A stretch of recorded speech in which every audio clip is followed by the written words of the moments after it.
dipersembahkan oleh Pemirsa, ada kabar bahagia nih sepertinya ya, karena beberapa waktu yang lalu Menteri Keuangan kita yang baru, yaitu Bapak Purbalayudi Sadewa, telah menyetujui adanya tambahan bansos pangan berupa minyak goreng sebesar 2 liter. Ini sesuai dengan permintaan dari Ketua Banggar DPR RI begitu ya.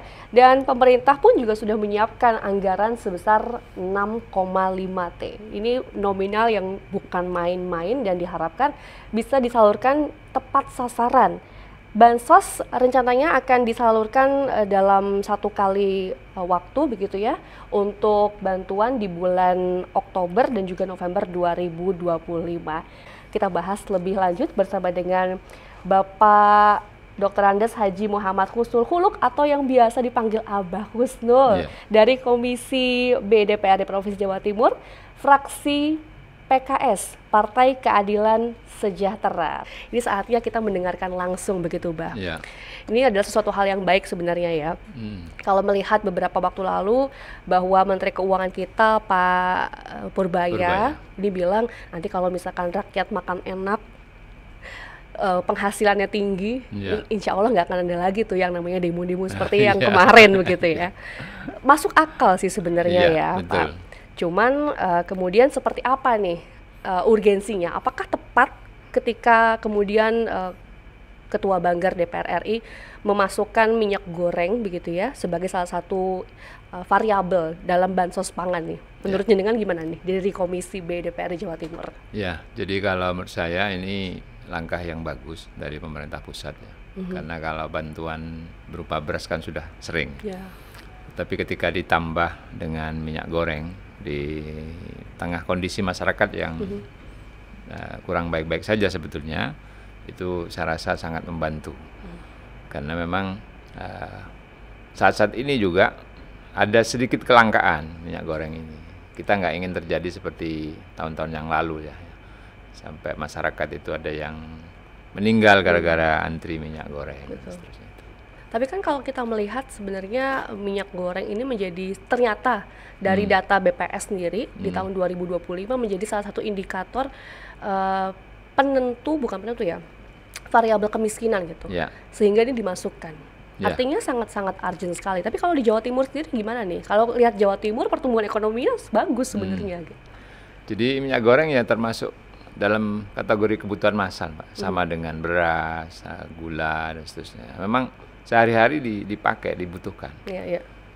Jawa Timur ini, khususnya Surabaya, dalam pekan-pekan ini, dalam tanda kutip ya, minyak kita yang merek itu agak langka.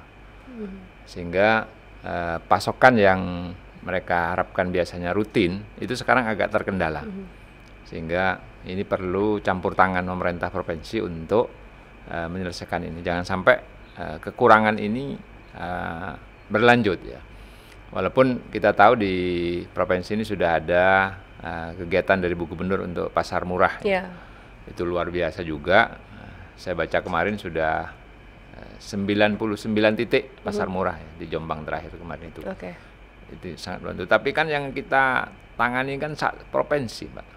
Bukan hanya satu kota ya, dengan 99 kegiatan itu. Apalagi wilayah aglomerasi aja gitu ya, Bah ya. Ini sudah datanya baru 35% ya dari anggaran yang ada di provinsi terkait pasar murah. Masih ada 65% anggaran itu yang harus tersalurkan ke masyarakat dengan kegiatan-kegiatan pasar murah. Baik, ini artinya kan suatu program dari pemerintah pusat begitu ya, yang kemudian disalurkan ke daerah-daerah, terutama ke provinsi-provinsi.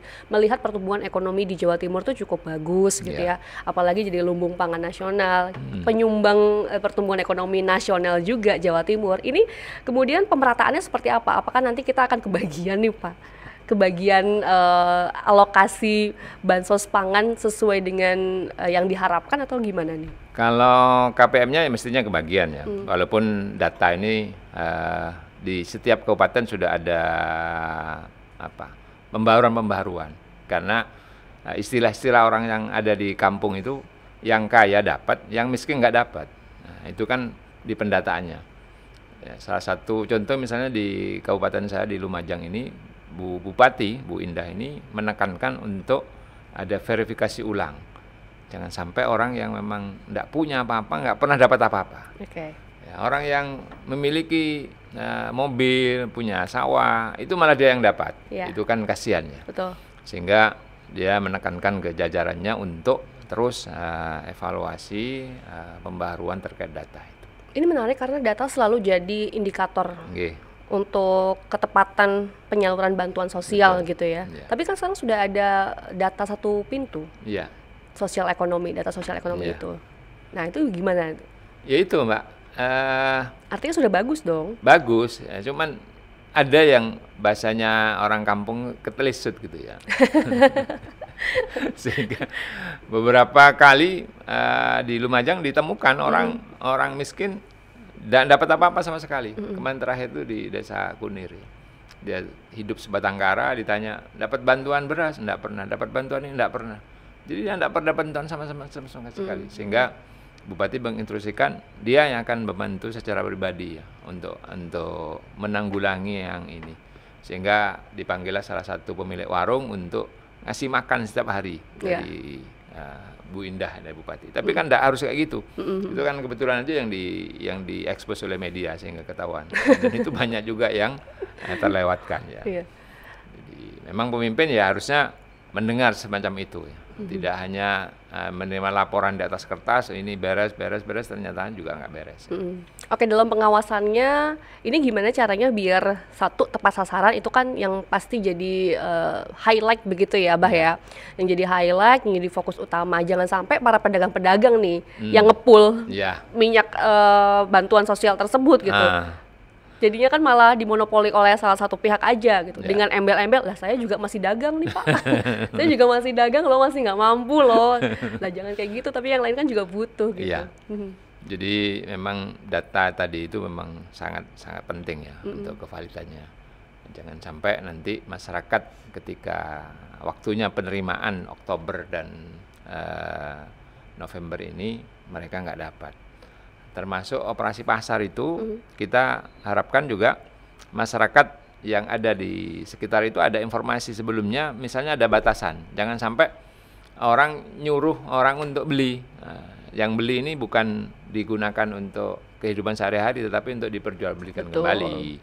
Itu ada terjadi semacam itu. Sehingga memang pihak pemerintah daerah juga harus jeli, jangan sampai ini terjadi. Kasihan lah ya orang yang memang harusnya dia butuh terhadap beras atau minyak goreng bantuan pemerintah, tetapi dia tidak tahu informasi, tahu-tahu wis entek habis. Betul. Tapi emang sebegitu berpengaruhnya ya, Bah ya, adanya bantuan sosial, tambahan bantuan sosial pangan berupa minyak goreng ini terhadap stimulus ekonomi? Iya sangat, Mbak. Di kampung itu jangankan minyak goreng ya, dia dapat bantuan. Misalnya uang 10.000 itu senangnya luar biasa. Bagi kita yang mungkin orang-orang di kota ini 10.000 nggak ada artinya. Tetapi, buat air parkir. Iya, di tempat kami itu orang mau parkir 2.000 saja itu sampai jadi masalah juga. Karena dia mending nggak diparkirkan, ditaruh saja, dijaga di motornya, dia nggak mau di parkiran. Hanya 2.000 ya. Karena memang kondisinya juga lagi nggak baik-baik saja di masyarakat itu. Di Lumajang dan juga Jember juga sama? Ya, hampir sama. Sedang merasa tidak baik-baik saja juga? Iya, tapi memang karena keadaan ekonomi yang nggak pasti ini nggak cuma dialami di Indonesia aja ya, Bah ya? Iya, memang secara internasional, globalnya memang kondisi semacam itu. Lagi nggak bagus nih. Sehingga saya rasa memang ini tepat sekali Pak Menteri yang baru ini menggelontorkan uang yang diam di BI itu. Harapannya kemarin kita datang ke Kemenkeu itu ya jangan bank-bank himbara saja yang dikasih ya. Kita punya bank daerah juga sebetulnya sangat butuh untuk diberi itu. Tapi kayaknya masih perlu diskusi kayaknya. Wah, menarik nih. Kemarin Abah kemana? Ke Kemenkeu saya kemarin. Oh, ternyata habis dari Kementerian Keuangan. Cocok kalau gitu, Bah. Membahas seputar ini. Apa yang kemudian dilakukan oleh Komisi B berkunjung ke Kementerian Keuangan tuh, Bah? Yaitu kita minta anggaran yang dia mau diberikan ke bank-bank dengan bunga rendah itu, kita minta diberikan ke bank daerah ya. Di Jawa Timur ini kan ada Bank Jatim, ada BPR Jatim. Yang saya tahu BPR Jatim itu luar biasa ya, karena memang 60%-nya itu kreditnya untuk produktif. Ya. Kalau Bank Jatim memang kebaliknya. Bank Jatim ini 40%-nya produktif, 60%-nya itu konsumtif. Ya. Karena memang yang banyak pinjam itu di pegawai-pegawai lah. Ya. Tapi yang BPR Bank Jatim itu memang banyak orang untuk usaha. Ya. Kalau itu misalnya bunga pinjamannya diturunkan sebagaimana keinginan dari Menku, itu akan sangat membantu masyarakat. Oke. Kembali ke topik nih, Mbah ya. Ini kemudian terkait dengan minyak goreng sempat dibahas juga nggak sama Komisi B? Enggak, kemarin di Kemenku enggak, karena memang bukan fokusnya lebih ke situ gitu ya, Mbah ya.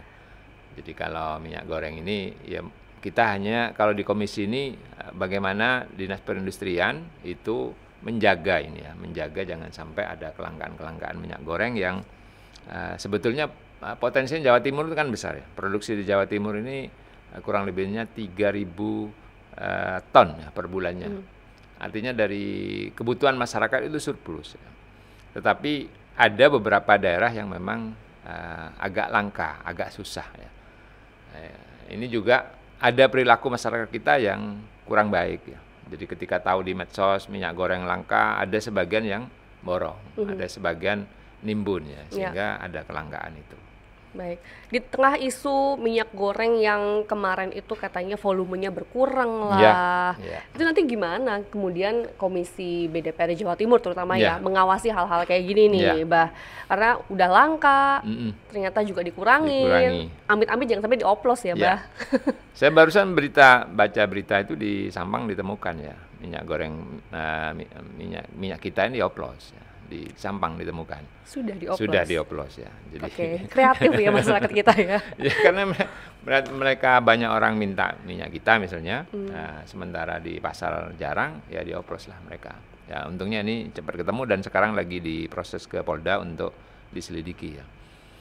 Jadi memang minyak ini luar biasa menjadi kebutuhan masyarakat setelah beras ya. Kalau secara ini ya, secara gambarannya gitu ya, Bah ya. Ini ketika kemudian minyak goreng itu disalurkan kepada masyarakat, ini apa sih yang terjadi di masyarakat, Bah? Ya kalau ini normal, masyarakat yang terutama pedagang gorengan, ya, yang jual kue itu ya berjalanlah aman-aman saja ya. Juga emak-emak yang mau masak apa itu enggak kebingungan. Tetapi ketika ada salah satu komponennya yang berkurang, maka mereka juga akan teriak-teriak ya.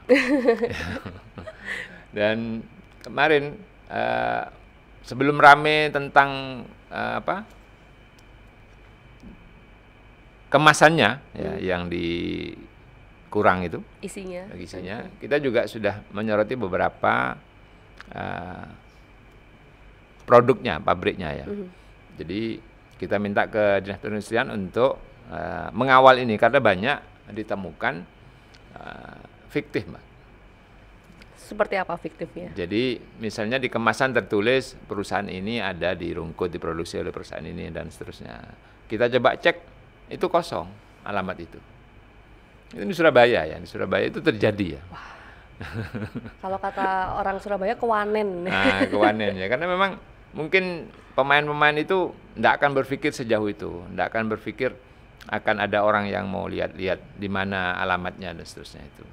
Jadi bukan hanya alamat palsu Ayu Ting Ting nih, tapi alamat palsu minyak goreng ini banyak kita temukan. Ya. Sehingga ini peran Satgas Pangan ini kita sangat mendesak untuk dikuatkan. Kalau memang mereka alasannya tidak ada anggaran untuk turun terus memantau ini, ya minta tambahan kita. Ya.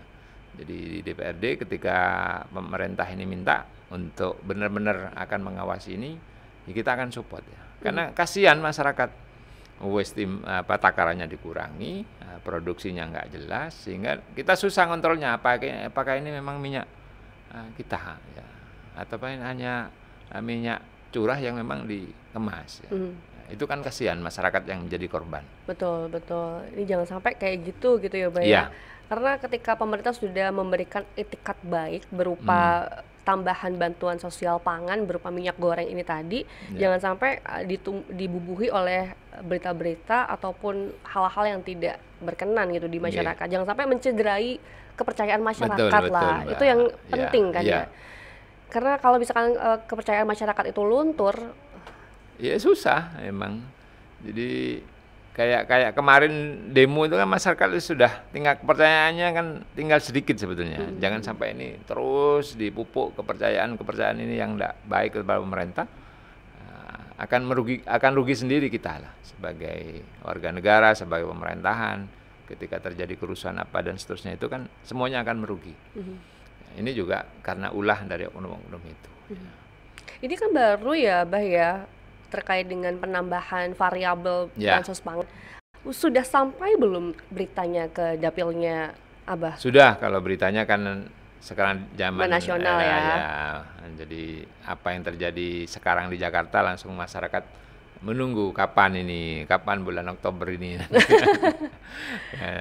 Nah itu kemudian gimana cara berbenahnya gitu Bah terkait dengan data tadi, karena data kan jadi satu hal yang penting juga tuh. Ya, jadi kami sudah sering berkoordinasi ya dengan dinas terkait untuk pendataan ini.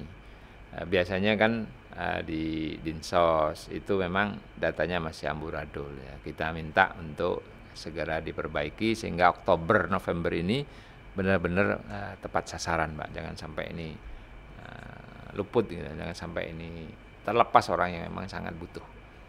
Kalau di pemerintahan sendiri, Bah, ini sudah sampai tahap apa nih ketika kemudian diketok palu, disahkan anggarannya, lalu apa nih yang selanjutnya dilakukan oleh DPRD Jatim bersama dengan mitra yaitu Pemprov Jatim agar bisa terdistribusi dengan baik? Skemanya seperti apa nih, Bah? Ya kita kan di DPR ini sifatnya kan hanya pengawasan aja, Mbak. Jadi kita hanya mengawasi jalannya program ini. Kita tidak bisa campur tangan terlalu dalam karena memang itu sudah ranahnya eksekutif ya. Kita ya hanya memberikan saran-saran atau ketika kita di masyarakat di bawah ada keluhan ya kita akan sampaikan itu. Jadi eksekutornya tetap orang-orang pemerintahan dinas ya, dinas beserta jajarannya ke bawah ya. Syukur-syukur memang kerjasama dengan dinas kabupaten kota ini diselaraskan. Tapi kalau menurut Abang sendiri lebih baik pemberian uang tunai atau bantuan sosial berupa minyak goreng? Kalau menurut saya lebih tepat barang ya, barang. Lebih tepat barang. Karena kan jaringannya yang lebih dekat sama rakyat kan? Iya, ya. Kalau uang ini khawatir tidak dibelanjakan nanti. Ya, jadi kasus-kasus bantuan orang dipakai judi online dan seterusnya itu kan banyak kan, dan itu masih terjadi lah sampai sekarang. Walaupun pemerintah mengancam yang ketahuan judi online akan diberhentikan bantuan uang tunai itu, tapi kenyataannya kan masih ada. Sehingga kalau sudah berupa barang akan masuk ke rumah ini, beras, minyak goreng akan masuk dan akan dimasak lah untuk kebutuhan rumah tangga ya. Baik, kalau untuk penyalurannya sendiri apakah nanti akan bekerja sama untuk ini ya pemerintah Provinsi Jawa Timur ya?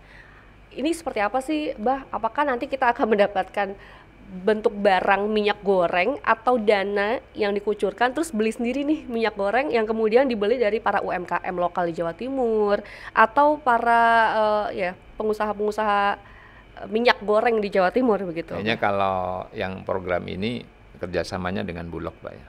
Bulog yang mengadanya dengan masyarakat ya. Kalau pemerintah langsung beli dengan UMKM itu akan ribet nanti. Tetapi dengan menggandeng Bulog, saya rasa Bulog kan sudah nampung berasnya masyarakat, termasuk minyak goreng nanti beli kemana dan seterusnya itu, saya rasa itu lebih cepat ya.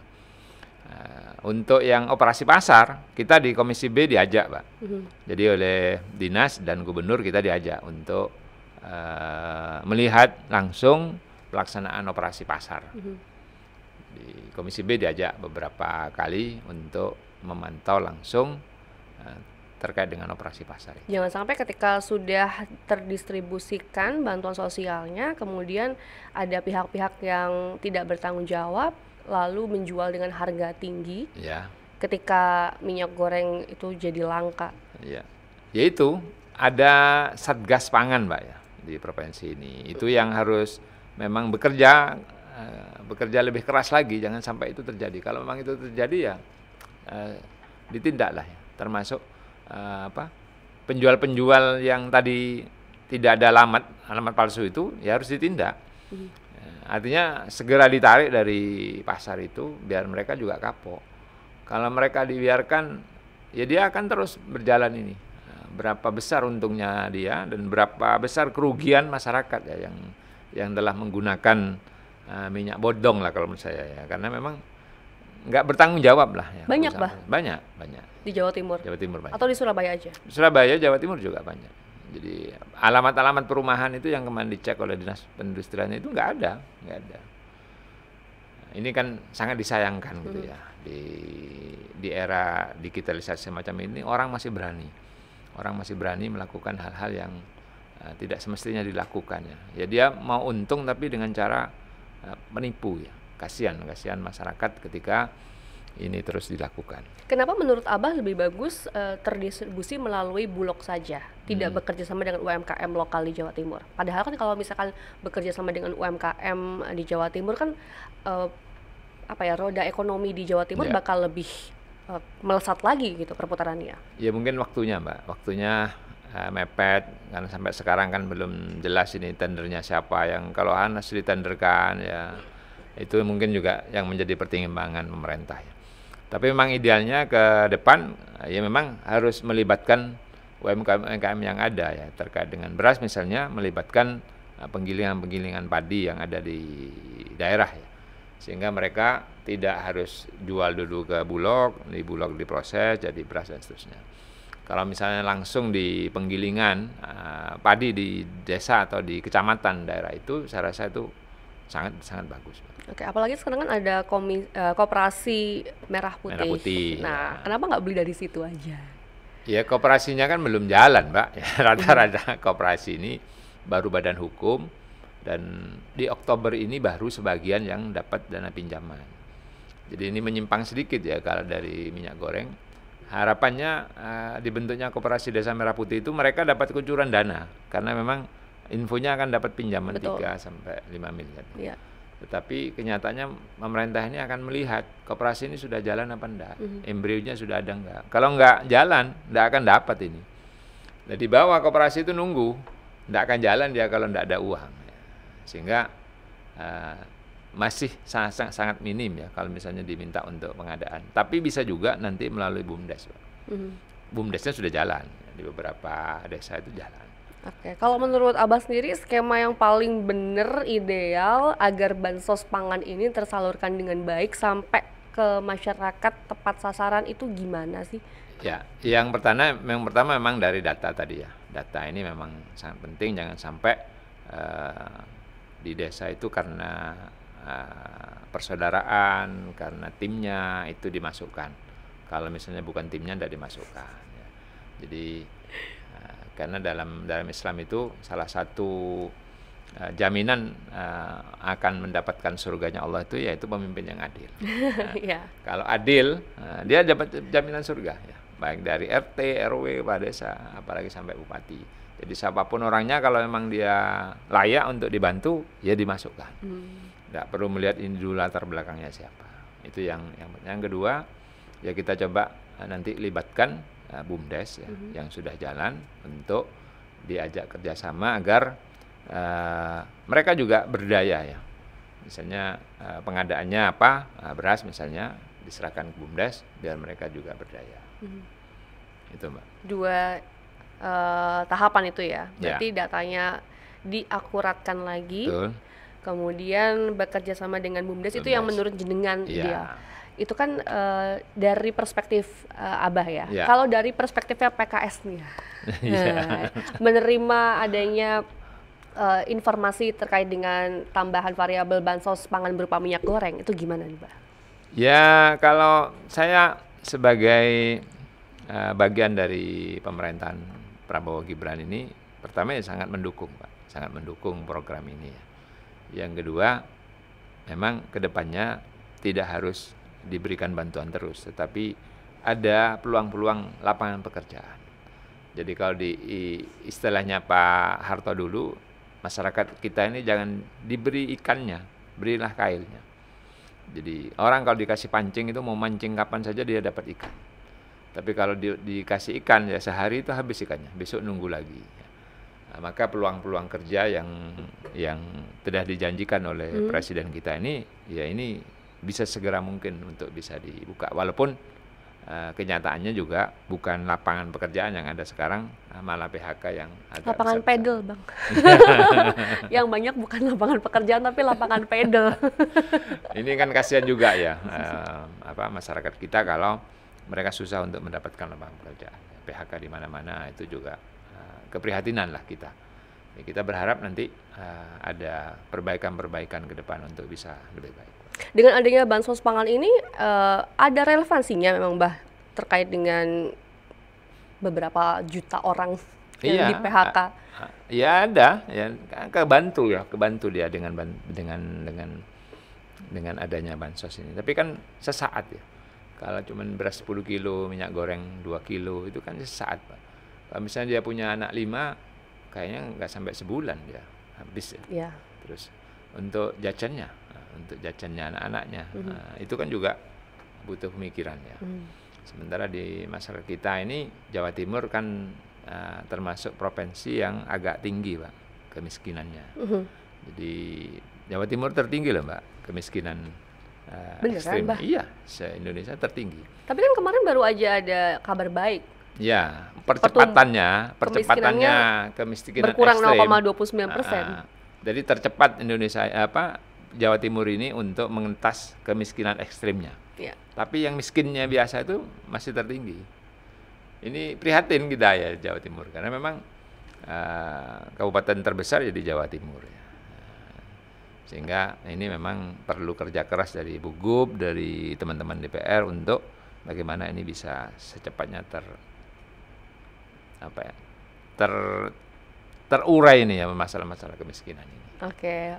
Dengan adanya pasar murah, kemudian tadi terkait dengan akurasi data, lalu bekerja sama dengan BUMDes, ini harapannya bansos pangan berupa 2 hal tadi, yaitu beras dan juga minyak goreng, ini bisa kemudian menjadi stimulus ekonomi, penggerak ekonomi di ranah teman-teman atau masyarakat Indonesia gitu ya, apalagi masyarakat berpenghasilan rendah. Itu yang diharapkan agar roda perekonomian terus menggeliat gitu. Betul, Mbak. Ya. Semoga ini.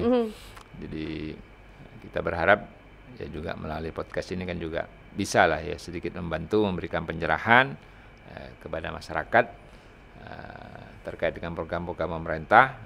Kalaulah dalam kondisi sekarang mungkin ada yang kena PHK, ya kita hanya memberikan solusi sementara, ya bersabar itu.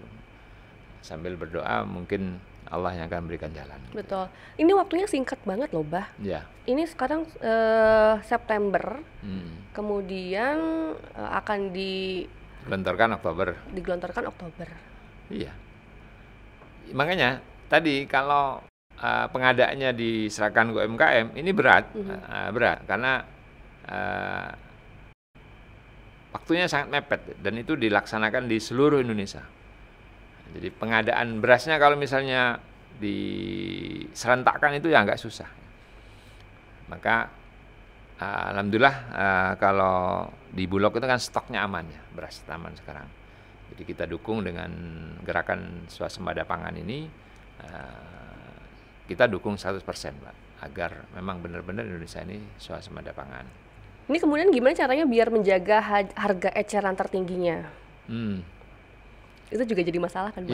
Ya. Jadi kelangkaan, pengurangan volume, harga eceran tertinggi. Cara yang kita lihat ya di Provinsi Jawa Timur ini, khususnya terkait dengan minyak goreng ini, ya dengan harga pasar tadi, dengan operasi pasar itu, kita tahu sekarang HET-nya ditetapkan oleh pemerintah itu 14,5. Tapi kenyataannya kan di angka 16 sampai 17 ya. Dan itu bervariasi di beberapa kabupaten kota. Betul. Itu sangat bervariasi. Tetapi dengan operasi pasar itu ya sehari itu masyarakat bisa bersenyum lega, Mbak, karena bisa membeli di bawah HET. Sehingga itu juga menjadi perhatian dari para pedagang untuk tidak menjual di atas HET. Karena kalau yang saya tahu misalnya di pupuk, kalau ketahuan kios itu menjual di atas HIT, langsung ditutup kiosnya itu, Pak. Itu harusnya pemerintah ini, yang dinas-dinas yang lain, OPD-OPD yang lain bisa sama dengan pertanian. Ada ketegasan untuk menutup. Jadi kalau ada retail modern menjual di atas HIT yang ditetapkan oleh pemerintah ini, ya ditutup itu. Sehingga kalau misalnya ditutup, dia akan jerah. Yang susah ini kalau di pasar tradisional, siapa yang menutup nanti? Kalau misalnya masyarakat di sana jualan di atas HIT-nya. Tapi kalau pasokan dari pemerintah ini cukup, ya, saya rasa banyak pilihan-pilihan masyarakat tidak akan terjebak di HIT yang tinggi. Oke, tadi Abah bilang pasokan minyak goreng di Bulog Jatim aman, stabil. Tapi kita kan nggak tahu ke depannya gimana ya, Bah ya. Harapannya sih akan terus aman, stabil harganya gitu. Iya, betul, Mbak. Kita berandai-andai nih, Bah. Ini gimana kalau misalkan amit-amit gitu ya, ada kendala, terus kemudian terjadi kekurangan pasokan di Bulog Jatim. Ini apa yang kemudian diambil langkahnya oleh DPRD Jatim, terutama Komisi B ini? Ya, jadi kalau misalnya itu naudzubillah terjadi ya, kita ini kan lucu, Pak. Indonesia ini penghasil sawit terbesar di dunia. Dan para pengusaha yang besar ini juga hanya dikenakan hak penggunaan lahan saja untuk nanam sawit. Jadi ya pemerintah pusat harus mengetuk dari hati yang paling dalam para pengusaha minyak goreng ini untuk tidak mempermainkan ini. Karena kalau mereka hanya berbicara keuntungan, ya CPO di luar negeri lebih mahal, dia akan jual ke luar negeri, Pak. Sementara yang aturannya sekian persennya memang harus untuk kebutuhan dalam negeri, karena memang mereka bertanam sawitnya di sini, ya produksinya di sini, dan keluasan pemerintah ini luar biasa untuk memberikan lahan kepada para pengusaha itu. Tetapi kalau mereka hanya mementingkan urusan pribadinya, tidak ada kecintaan terhadap warga negara Indonesia, ya ini harus ada tindakan dari pemerintah pusat untuk mencabut lah izin-izinnya itu. Ya. Oke, terkait dengan subsidi dan juga PPN yang ditanggung pemerintah, ini ada kaitannya nggak dengan harga eceran di pasaran? Ya harusnya dapat ya. Jadi kalau memang ini ditanggung pemerintah, maka ya harganya biar stabil. Karena kalau semuanya dikenakan PPN, dilepas begitu saja ke pasar, saya ambil contoh misalnya spare part, ya, itu berat bagi masyarakat. Karena kebetulan saya juga di rumah bisnis kecil-kecilan ya, jualan spare part itu. Ketika PPN ini naik-naik terus, masyarakat carinya sekarang yang paling murah, Mbak. Jadi kalau dulu dia cari yang paling bagus, uli misalnya, dia tanya mana yang paling mahal, yang paling bagus. Kalau sekarang mana yang paling murah. Ya. Padahal kalau dia pakai yang paling murah, ya tidak akan lama terhadap mesin motor atau mobilnya itu. Istilahnya ada harga yang harus dibayar begitu ya, Pak ya. Kalau mau awet, mesinnya ya agak mahal. Yang murah ya pasti nanti akan berantakan. Betul. Ini kalau melihat DPRD kemudian bisa mengawasi, terutama DPRD Jatim ya, bisa mengawasi pendistribusian, lagi-lagi pendistribusian, karena pendistribusian adalah paling penting begitu ya dalam penyaluran bansos. Ini kemudian gimana caranya memastikan lagi-lagi diterima dengan baik begitu oleh masyarakat? Ya, kita sekali lagi keterbatasan kewenangannya. Jadi DPRD ini kewenangannya hanya terbatas mengawasi, Mbak. Sinergi dengan pusatnya seperti apa kemudian? Ya kalau ke pusat kita ya hanya menyampaikan saja, menyampaikan lewat teman-teman DPR ke atasnya. Jadi kalau misalnya PKS yang menangani di pertanian, di perdagangan, ya kita sampaikan kondisi di Jawa Timur kayak ini, mohon dibantu di atas kayak apa. Ya mereka juga di DPR RI ya hanya sebatas ngomong juga untuk diperhatikan dan seterusnya itu. Maka sekali lagi ini butuh kerja keras dari pemerintah Provinsi Jawa Timur, khususnya dinas-dinas terkait untuk secepatnya mengatasi hal-hal ini, jangan sampai terjadi kelangkaan.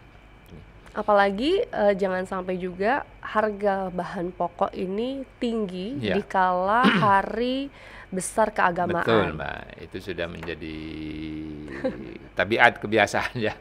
Jadi menjelang kebiasaan pasar. Menjelang Ramadan nanti ini biasanya sudah naik lagi. Akhir tahun, kemudian Idul Adha ya, Mbak ya. Ini sebetulnya nggak boleh terjadi, Mbak ya. Karena memang kasihan masyarakat kita di tengah kondisi semacam ini. Mohon ada kerjasama yang baik di semua kalangan, termasuk pengusaha-pengusahanya, Mbak. Jadi pengusaha-pengusaha yang mungkin punya niatan nakal untuk menimbun barang dan seterusnya itu juga harus sadar lah bahwasanya ini kita ada di Indonesia yang masyarakatnya dalam kondisi tidak baik-baik saja. Jangan malah ini dimanfaatkan untuk kepentingan-kepentingan pribadi. Oke, terakhir Bah, ini apa harapan Abah terkait dengan kebijakan minyak goreng dan juga bantuan sosial pangan ini ke depannya nih? Terus juga sinergi pemerintah daerah, pemerintah pusat, bagaimana menurut Abah biar bisa terjalin dengan baik dalam waktu yang singkat ini untuk menyalurkan bantuan sosial pangan? Ya, yang pertama memang harus ada evaluasi data yang menyeluruh ya. Jangan sampai ini terjadi berulang-ulang ya. Karena memang kasihan masyarakat yang harusnya butuh dia nggak dapat. Juga pasokan ini dipastikan tercukupi. Kita kan sudah tahu Jawa Timur ini butuhnya sekian. Jatahnya dari pusat 3.000 liter setiap bulan misalnya. Dan itu surplus sebetulnya, Pak. Bang, kadang kita kan aneh ya ketika kurang gitu ya. Berarti ada permainan-permainan yang tidak baik. Tapi juga yang nakal di kemasan, di takaran, ya Satgas Pangan ini bertindak dengan tegas. Jangan dimain-mainkan. Jadi oknum-oknum itu yang main-main itu kalau menurut saya kecintanya terhadap negara ini sangat kurang. Tapi kalau ditindak tegas, mereka akan kapok dan perusahaan lain juga akan takut untuk main-main itu. Yang terakhir itu bagaimana kita akan menambah anggaran ketika memang Satgas Pangannya ini kekurangan anggaran untuk Monef untuk mengawasi di bawah. Yang terakhir sekali, pasar murah ini terus ditingkatkan, Pak. Terus ditingkatkan. Ya, karena apapun yang kita berikan untuk masyarakat Jawa Timur, saya rasa akan banyak berikan manfaat untuk masyarakat kita. Terus diratakan ya, tidak hanya wilayah-wilayah aglomerasi saja, tapi juga wilayah-wilayah timur. Semuanya, Pak. Bagian timur, utara dan juga selatannya merata. Merata. Harapannya tadi para bupati, wali kota se-Jawa Timur juga bersiap. Dia juga melihat di bawah kayak apa daerahnya, karena keterbatasan Bugub dan jajarannya ini kan terbatas. Yang banyak tahu nanti bupati, wali kota di daerah-daerah itu, oh daerah saya kurang dan seterusnya. Wah, berarti ini waktunya Anda untuk kemudian mengontrol ya, Bah ya? Ya. Mengontrol para eksekutif yang ada di dapilnya jenengan. Seperti betul. apa distribusinya, pendataannya gimana agar rakyat di dapilnya jenengan, konstituen yang jenengan ini bisa mendapatkan haknya. Betul, Mbak. Yang baik dengan apa yang sudah diberikan oleh pemerintah pusat begitu ya. Siap. Oke deh. Diharapkan Abah sebagai wakil rakyat yang dekat sekali dengan dapilnya jenengan ini ya, konstituen jenengan ini bisa kemudian apa ya, Bah ya? Mengawasi, betul, menyuarakan apa yang diinginkan masyarakat. Kalau ada kecurangan-kecurangan, siap ya, Bah ya? Siap, untuk menyuarakan. Siap. Terima kasih Abah sudah bergabung bersama Sima di podcast Republik TV 9 Nusantara, ngobrol-ngobrol terkait dengan kebijakan pendistribusian terkait dengan minyak goreng ini. Betul. Sampai jumpa di episode selanjutnya, Abah. Ya, makasih.